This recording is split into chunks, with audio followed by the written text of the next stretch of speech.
Welcome to the REI Diamonds Show with Dan Breslin, your source for real estate investment jewels of wisdom.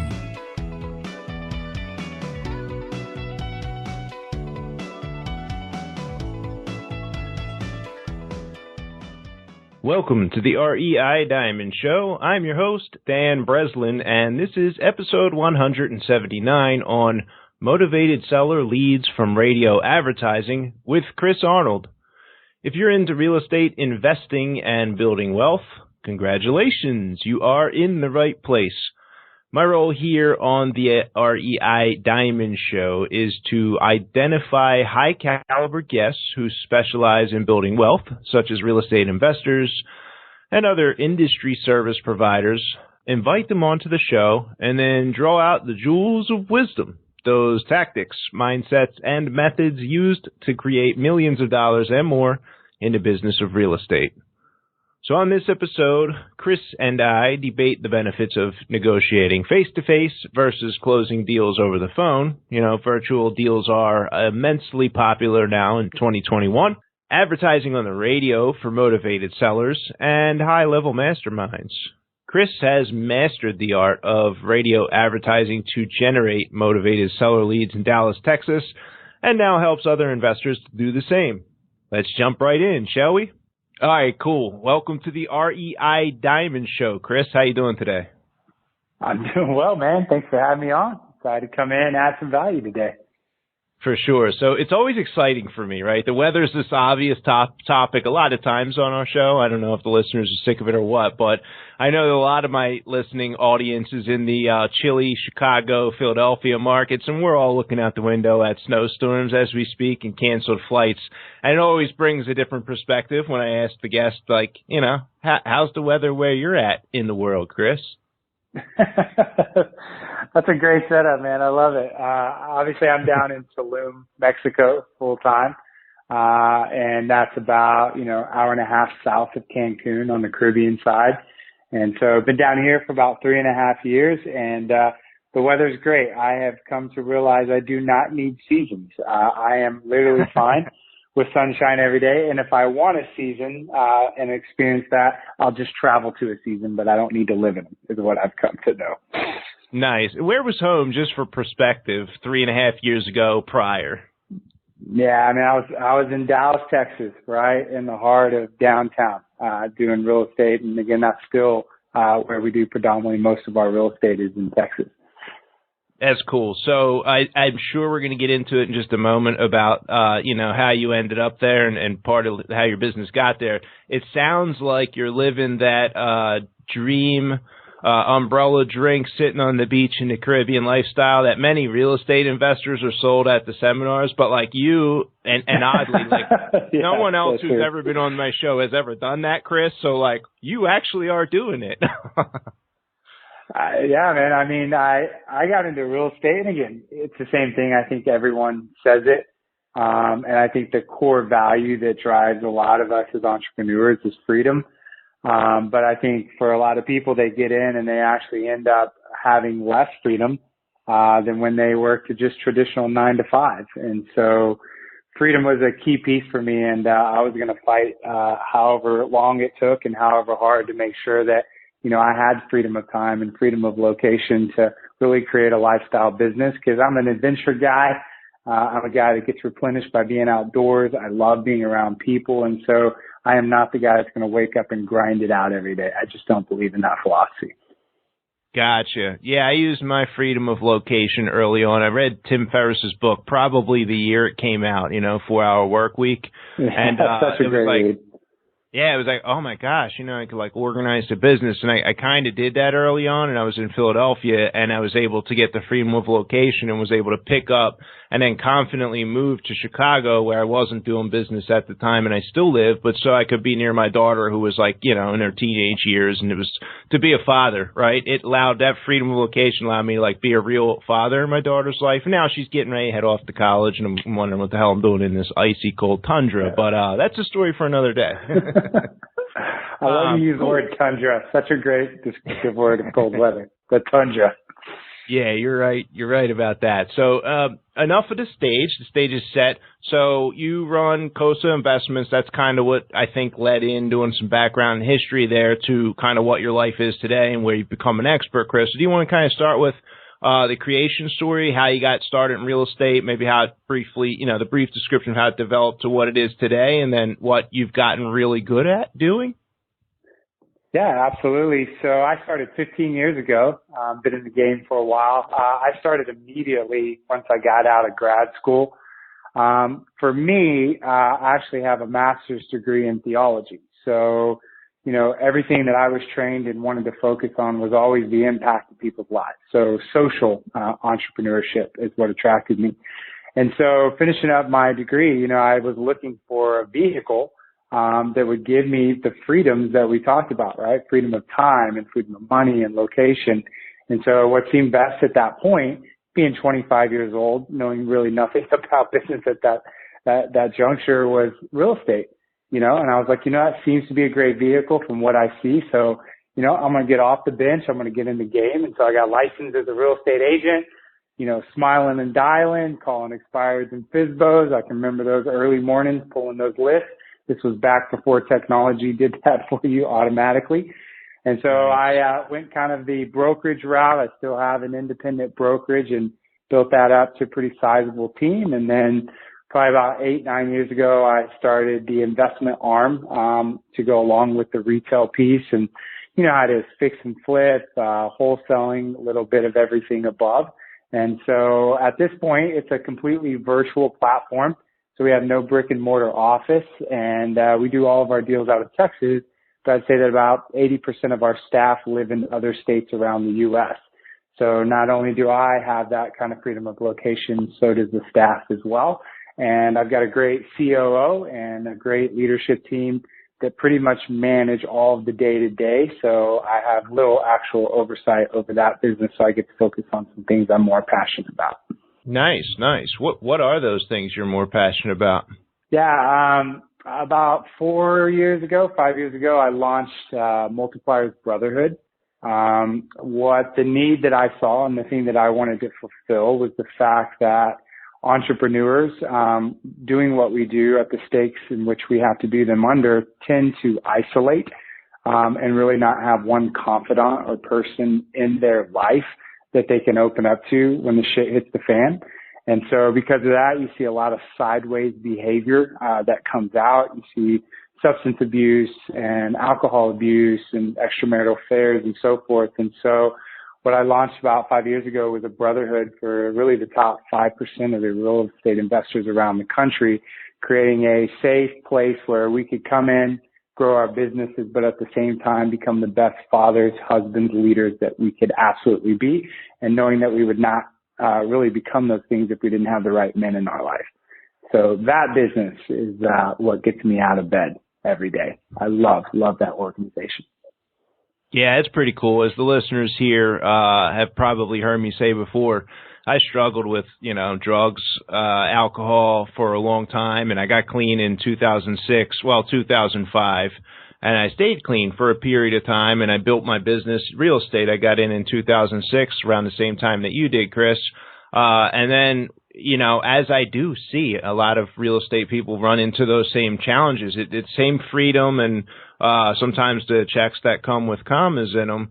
I don't know. It opens up a pathway of choices, and you can make bad choices. And, 2008, 9, 10, I kind of fell back into my old habits. And finally in 2012, January 21st, I quit drinking, smoking a little marijuana here, like nothing at all, since that date. And it's obvious that my life is much better. I mean, I'm here for my daughter, and, things are going well. So, but I do see in my own history, without having people to kind of lean on and see the example of, and I was kind of that like lone soldier. It's not the way it is for my company now. We have a strong culture of self-improvement and helping each other and picking each other up internally. And it's great to have a group of partners, 20, 25 people or so on the team right now, to lean on and have as example to make sure that we're like kind of looking around, making sure we're all keeping up pace with all the areas of our life. So it's cool that you put that together. for the top 5% of real estate investors around the country. I could see why that is a driving force and excites you to wake up in the morning, Chris. Without question. And I have the same type of background as you. And that's true, I think, for most entrepreneurs. We tend to be risk takers. We tend to be the kids that got a lot of in trouble in school. I see that storyline again and again, tend to rebel, to disregard rules. Those things are an important part in the traits of a great entrepreneur, as long as they're put in the right direction. They're put in for good, right?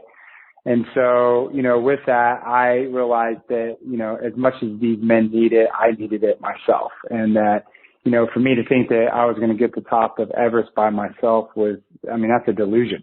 There's no way that we're going to really become who we need to become as men in our lives without having other great men around us. So as much as I have built this to minister to these guys, equally, if not more, these guys minister to me, being a part of my life as well, and keep me together and continue to help me be the man that I need to become. So absolutely, super passionate about it. Love it. Love it. Cool. So we got some purpose behind you, Chris. That's definitely a great place for us to start there. So let's go back. I don't know if it was 8-9 years ago when you put the investment branch of the brokerage together.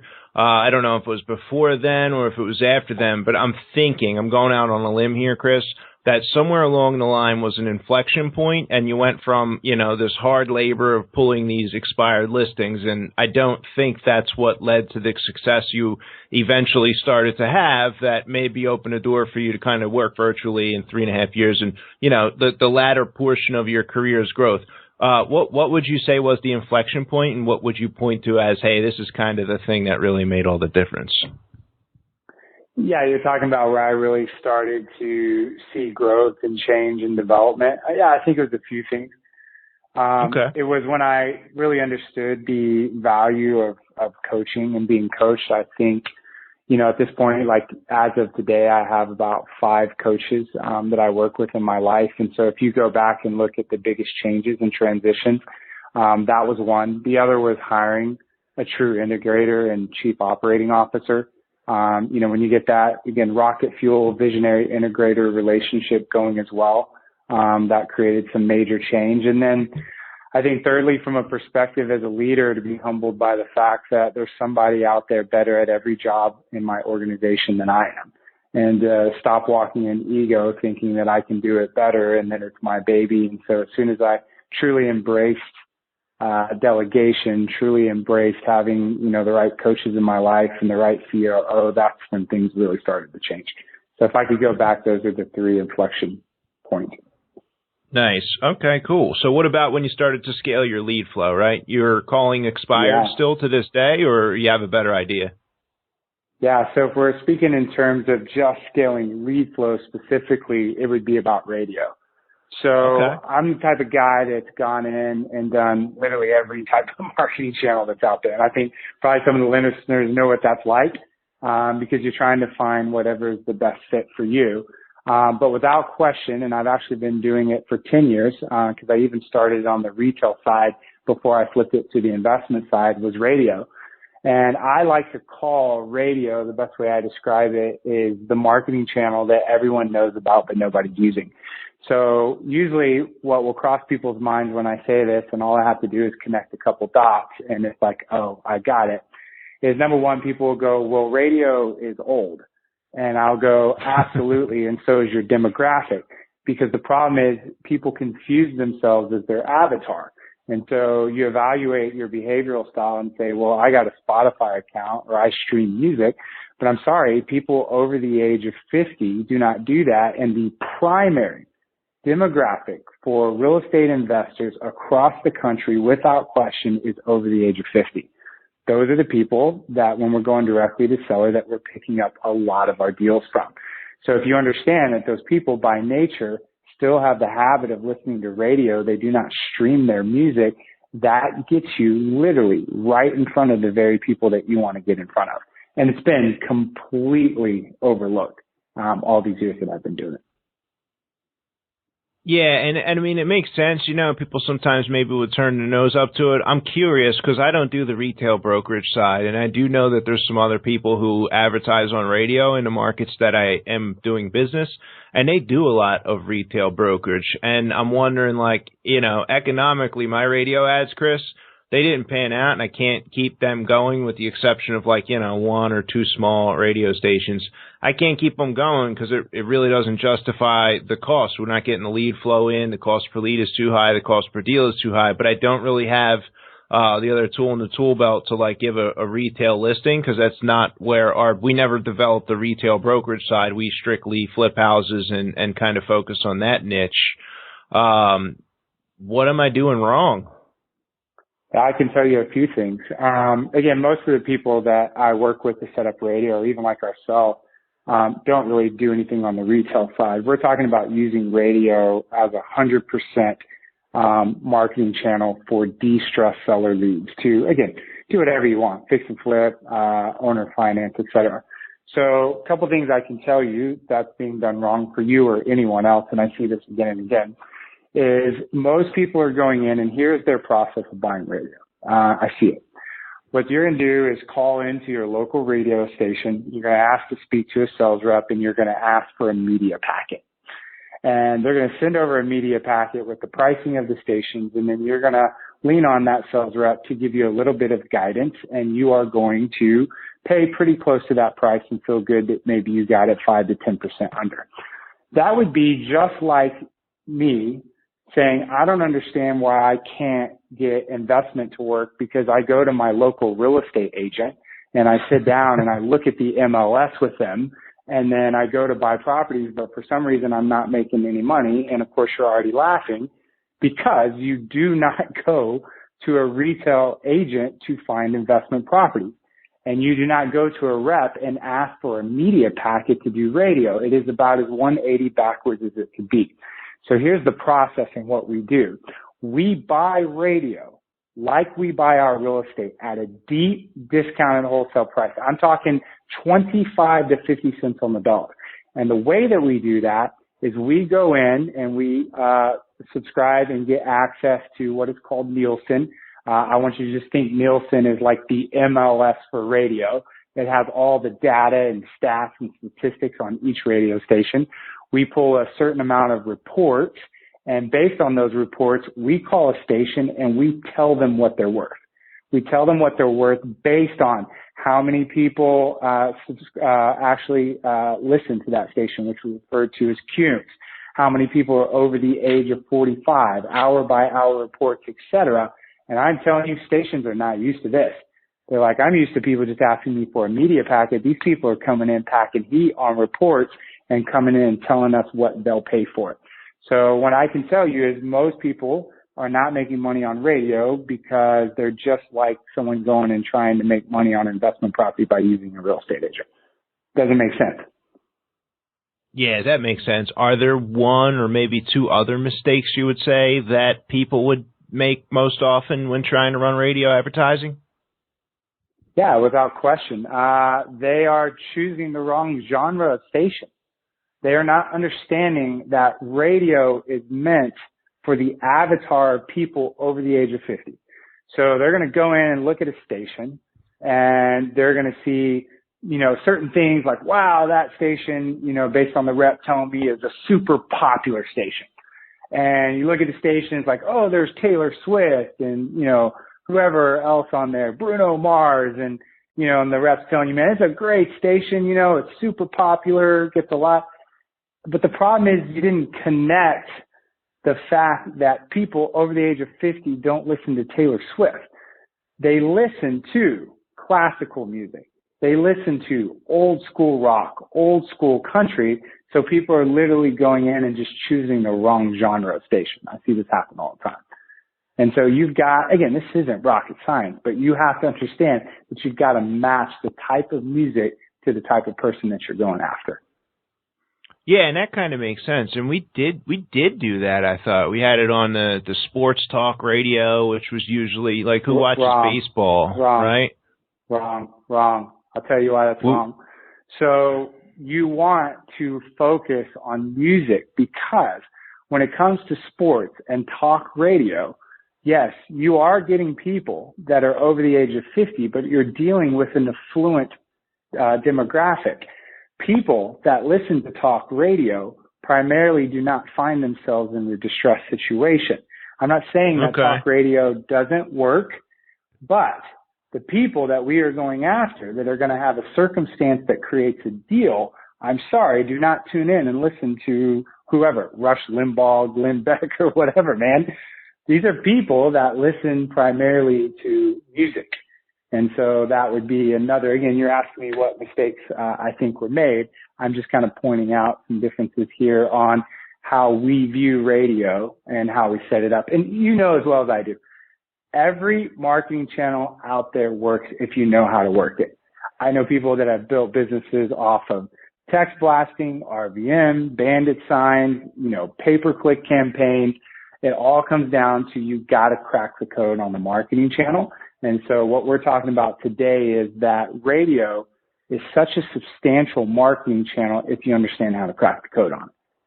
And again, I think if anyone's listening today, they're like, okay, I get this. I can see how everyone else that is even thinking about doing this is doing it completely backwards from the way that we're talking about now. Let's speak numbers, right? I help people set this up all over the country. So I'm talking most markets at this point that we've helped people set up statewide.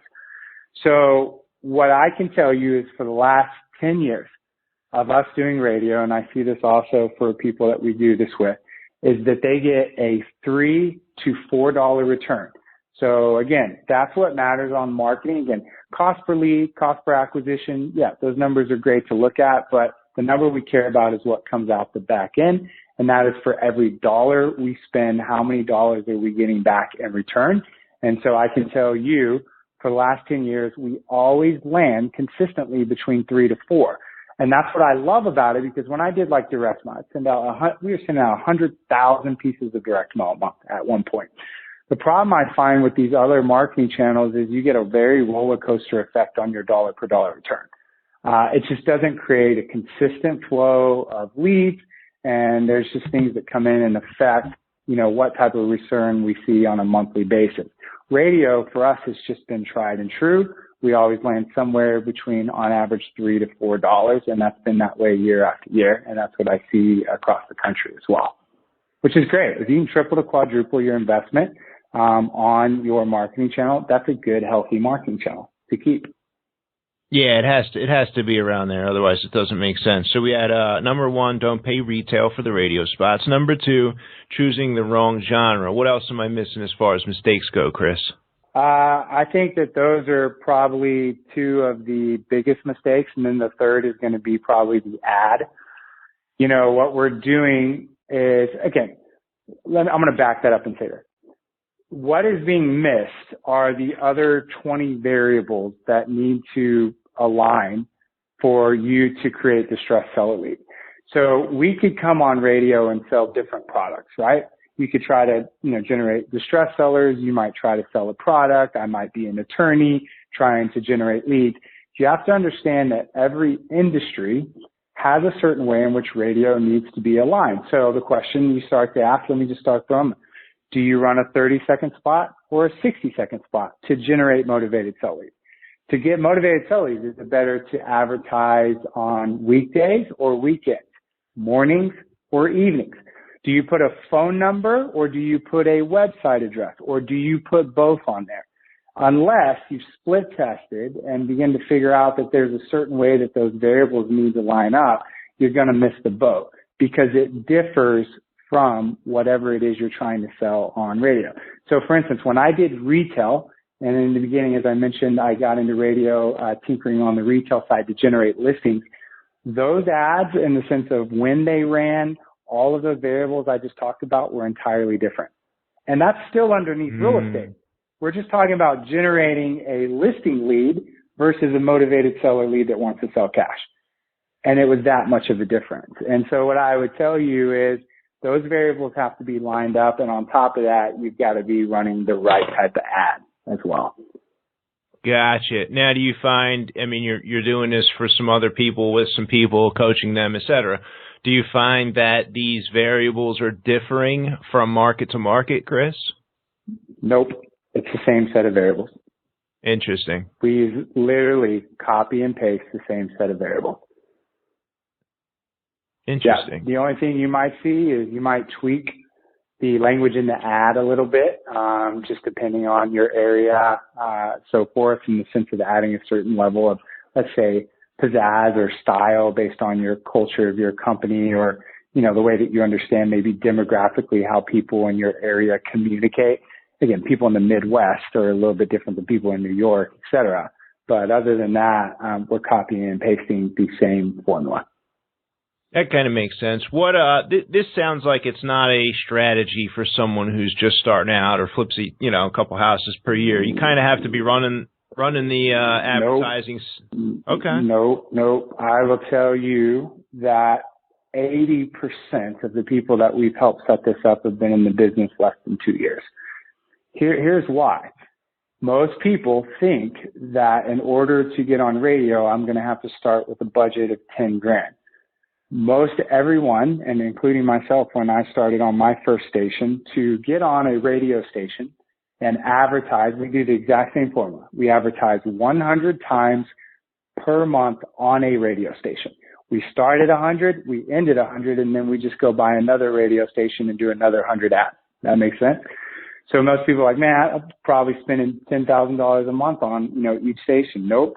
We spend around $1,000 to $2,000, which means we're buying ads at $10 to $20 for a 60-second spot, which means that the student that is newer to the game, who, is spending a couple grand on direct mail, probably more, $3,000-$4,000 a month on direct mail, can actually get on radio a lot less expensively. And then here's the real kicker of what I've seen. If I'm new and I'm working a 9 to 5, or I'm new to the game, I am really stressing with how to balance my time. And I go launch direct mail, which is what I call a high maintenance program. I got to get the, direct mail card right. I got to, beat everybody out on building the best, list possible and list stacking. Then I'm dealing with the mail company. And then let's not even talk about the headache of all of the calls that come in, and half of those calls are hate calls, and I'm new to the game. I'm like, man, that's a big waste of my time. I can't even hire someone to come in here and filter it because I can't afford it. If you look at radio, it's set it and forget it. You literally just pay your monthly bill and answer the phone when it rings, and the call volume's a lot lower than something like direct mail, and the quality of lead is way higher because people don't call in off a radio ad and tell you to stop playing your ad like they do on direct mail.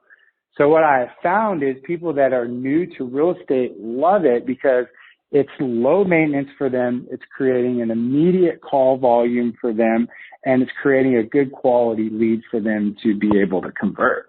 And so I found not only is it great to scale, but man, students that are newer are like, man, this is a great channel to start with.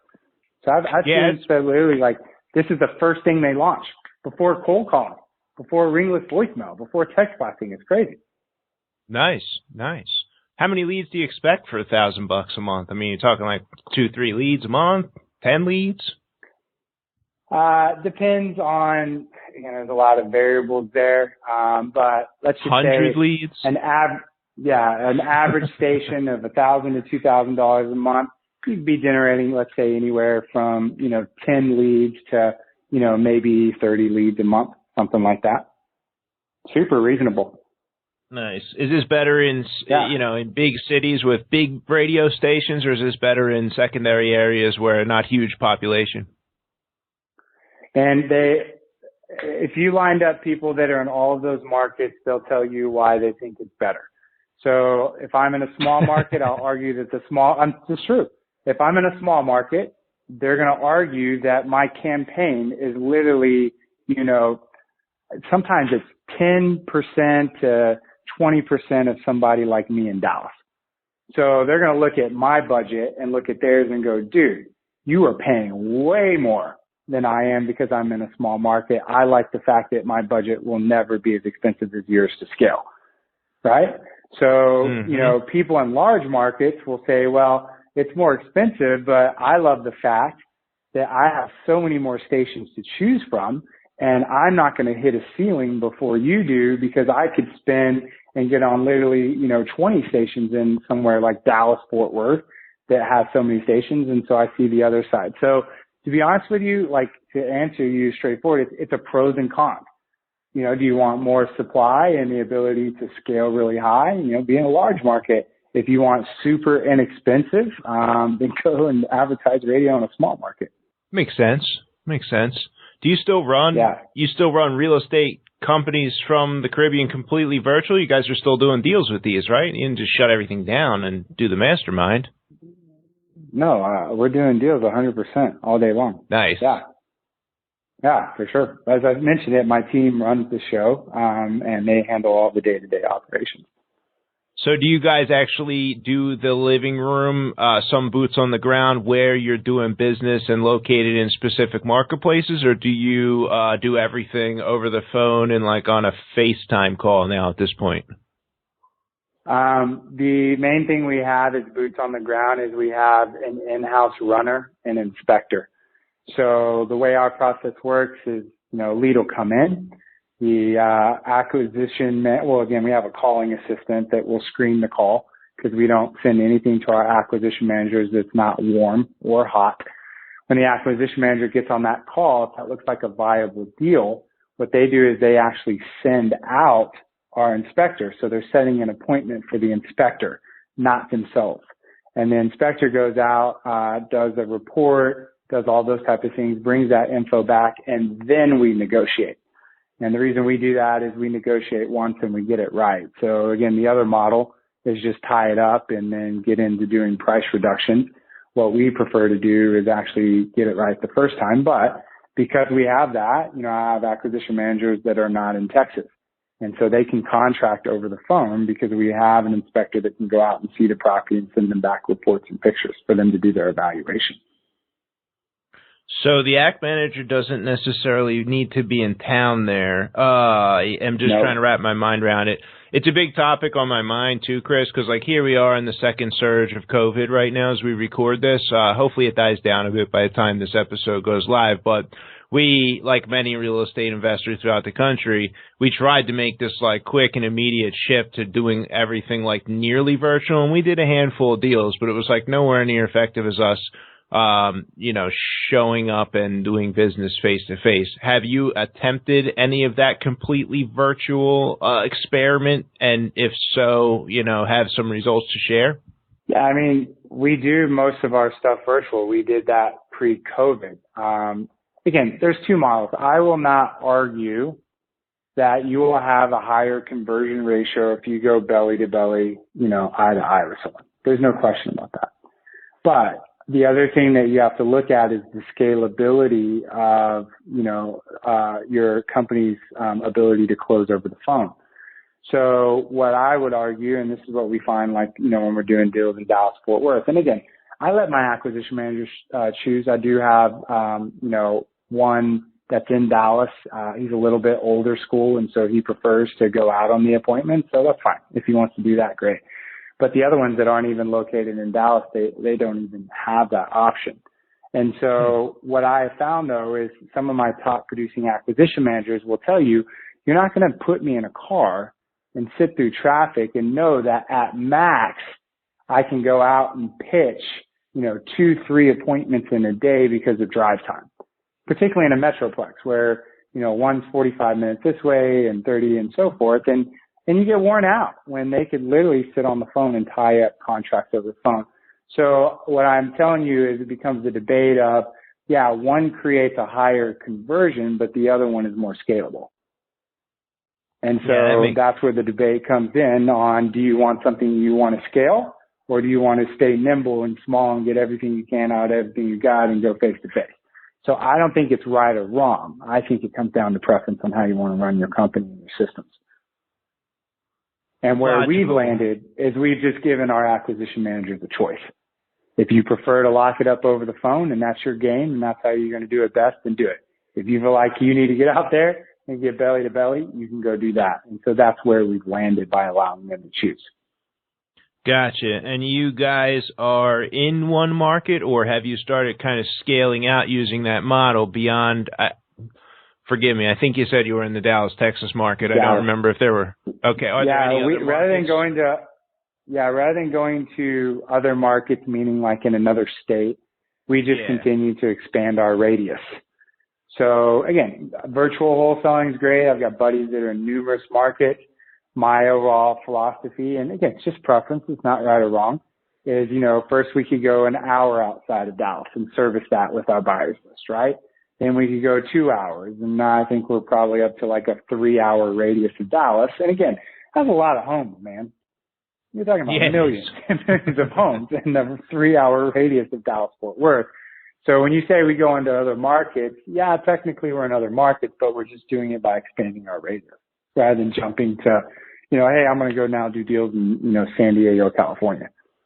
Yeah, I find myself with the same radius expansion kind of a thing. Me, my team, even ACT managers are like a little more willing to drive an hour and a half, 2 hours now than they were 18 months ago. I mean, you close a healthy deal an hour and a half away that you kind of sized up on the phone, they are going to go out there. I give them kind of the option too in those scenarios. They'll go out there, right? And I think for me, and maybe for you to your degree, Chris, but like I think that, there's a certain coming to terms with the wider radius and the longer drive times for the sake of having deal flow and deal volume. Now, when I'm fixing and flipping houses, doing it the whole start to finish versus a transactional kind of wholesaling a deal that's 2 hours away, or selling it as is, buy it, clean it out, maybe paint it with a local person and then sell it, without a tremendous rehab 2 hours away, that's fine. But if it's going to be something I'm changing kitchens, bathrooms, renovating top to bottom, that's got to be inside a smaller radius. But when I first got in the business in 2006, 2007, I had one county, Chris. I was doing business in Delaware County, and that was it. And I had giant county of Philadelphia, probably 3 times the size, 20 minutes away. And I didn't realize I was going to have to get comfortable with that new, larger market if I wanted to sustain any kind of deal volume. And I've seen other investors go through that same kind of thing where the willingness to drive a little further to find the next deal is just part of the, long-term growth strategy or evolution of an investor. Yeah, and there's less competition out there, to be honest with you. If you can build a buyer's list to serve those smaller rural towns, again, that's people's complaints. Well, I can pick a deal up there, but I can't move it. And I always argue back, so build a better buyer's list and marketing strategies on how to move those houses. Because good discounted properties will sell in every town. You just got to figure out who in that town that lives there that wants those deals. Yeah, that's true. I have run into quite a few worthless deals where the neighborhoods are just so low cost and the properties are in need of too much repair where the numbers don't really justify anyone buying them. Some like far cities, southern Illinois and some upstate Pennsylvania areas, upstate Georgia ones we've run into. But on the flip side of that same experience, Chris, are, this very sparsely populated 2.5 hours outside of Atlanta, Georgia, and I'm expecting this is going to be a hard to move deal. And the thing flies off the shelf. It's the hottest deal. There's a bidding war. I'm like, wow, I can't believe how vibrant that market was. You just never know. And that's the thing about doing deals. I mean, I do think that's a little part of that whole strategy of sometimes just wrapping it up. Because we can, as much as we think we can predict, we're always sometimes surprised on deals we thought were a slam dunk that aren't, and deals we're like, nobody's going to want this. And it's like, oh my gosh, how do people go crazy over that deal? It's funny. Exactly. So I have a couple wrap-up questions here, Chris, with an eye on the clock here. I do want to ask you these few. The first is, what 2 books would you recommend most often? Maybe like kind of the newer, just in real estate, a year or two, and then maybe like an experienced real estate investor recommendation. Yeah. For new, again, I don't, and there's not, honestly, to tell you the truth, there's not a lot of great, straight real estate books out there. I get this question on podcasts, but I'll give you what I would consider foundational, business reads and so forth. For someone that's a little bit more advanced, a book that really changed my understanding of business is called Organizational Physics. And it helped me really understand the growth cycles of business. It kind of did, for my understanding of business, what traction and scaling up did for my understanding of systems and processes. It was just a game changer. It changed my entire thinking. And for people that are newer, and I always recommend The E-Myth Revisited by Michael Gerber. I think that's such a foundational read for people to understand that they have got to learn to transition from being in the business to working on the business.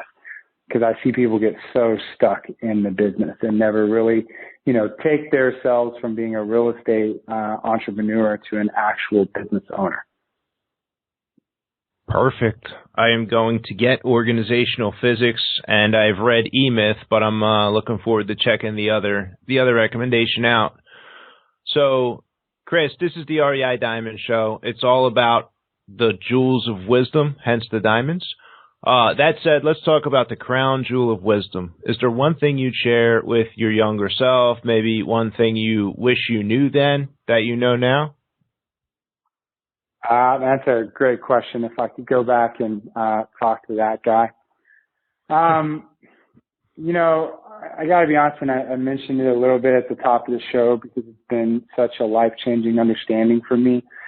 I just don't think that people understand the importance of, I don't care what you want to call it, mentorship, coaching, whatever you name. I don't really go to accomplish anything in my life anymore without first asking the question, who's going to get me here? So, when I need to better my marriage, I don't get in and go, well, what do I need to do? I ask the question, who do I need to bring into this marriage that's going to help us and give us the wisdom and guidance when we need? When I need to take my fitness to the next level, I don't ask the what question, I ask who. Who's the right trainer that's going to get in here and help me meet my goals? And so I wasted too much time in the beginning trying to figure stuff out myself and trial and error in it, rather than just taking the time to always get in and understand that whatever I want to achieve, I'm always going to go find the very best person that's going to help me figure it out the fastest and most effective. And again, people just continue to miss this point, I feel like, again and again. They waste too much time without going to the experts. Smart. How can listeners get some more information about you, REI Radio, or maybe even COSA Investments? Yeah, absolutely. So on the REI Radio, someone's listening going, man, this makes a lot of sense. These are the people I hear like, man, wow, I'm tired of competing with everybody else on direct mail and everything else. It just seems to be so oversaturated right now, and you are looking for a blue ocean. You can go to wholesalinginc.com/REI Radio. Again, wholesalinginc.com/REI Radio. If the whole multipliers piece was something that you go, man, I never really experienced brotherhood. I would love to have those type of men in my life. If you're doing a minimum of $1 million in revenue per year, you can definitely check us out at multipliersbrotherhood.com. And of course, for always just free kind of content and want to snoop around a little bit, you can go over to my YouTube channel and subscribe at Chris Arnold Real Estate. All right, cool. I got pages of notes here. Chris, I had a blast and really appreciate you coming on the show. Hey, man, I appreciate it. Good to come on. Had some good conversations today. I like it. And it was great to come in and add some value, man. So thank you. So are you interested in doing deals with no money down? Creative financing?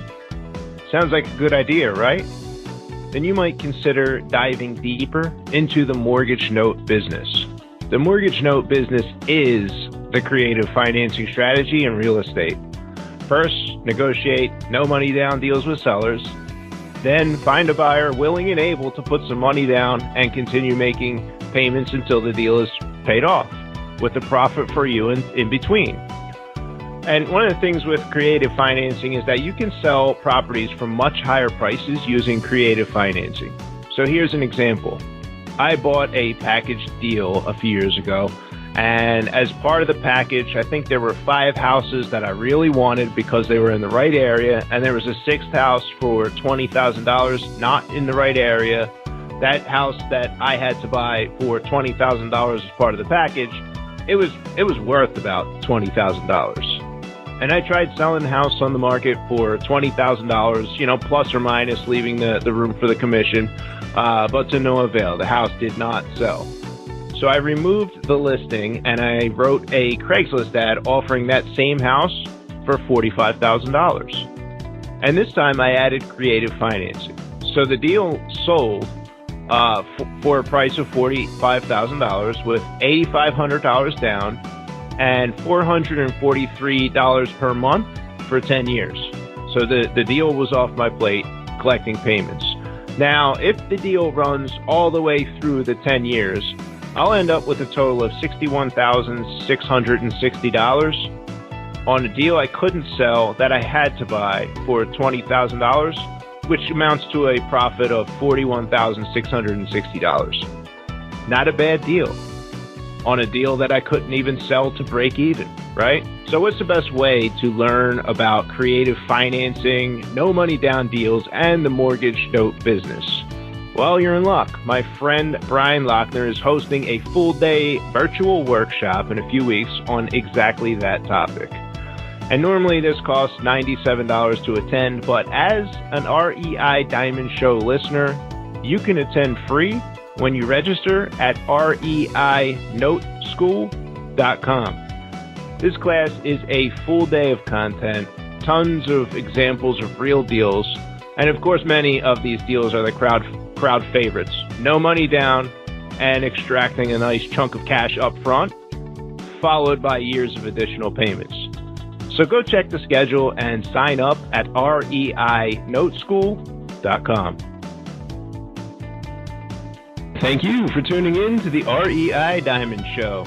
Remember to review and subscribe on your favorite podcasting app. Just search REI Diamonds and click subscribe. I read and I appreciate every review, so thank you in advance for taking the time to write one. Would you like to get my weekly Big Idea email?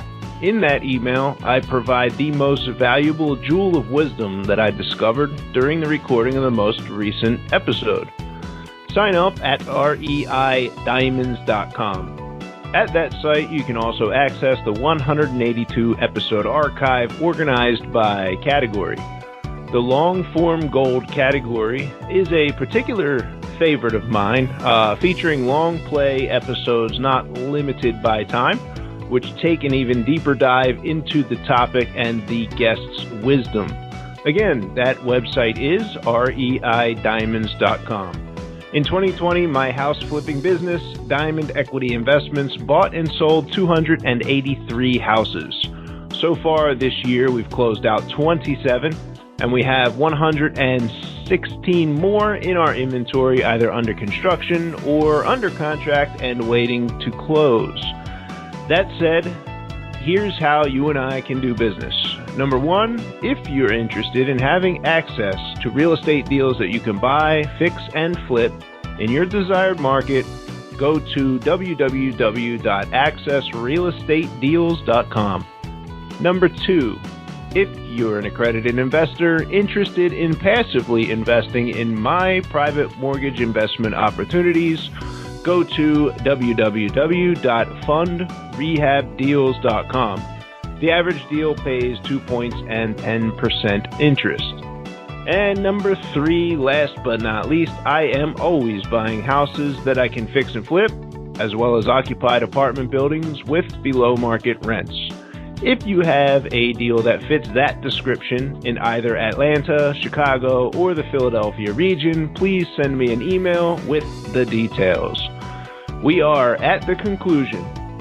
Next up, we have High Volume Atlanta virtual wholesaler Brandon Barnes joining us to discuss his strategy of making offers over making appointments. Until then, my friend. Thank you for listening to this episode of the REI Diamonds Show with Dan Breslin. To receive email notifications of new weekly episodes, sign up at www.reidiamonds.com.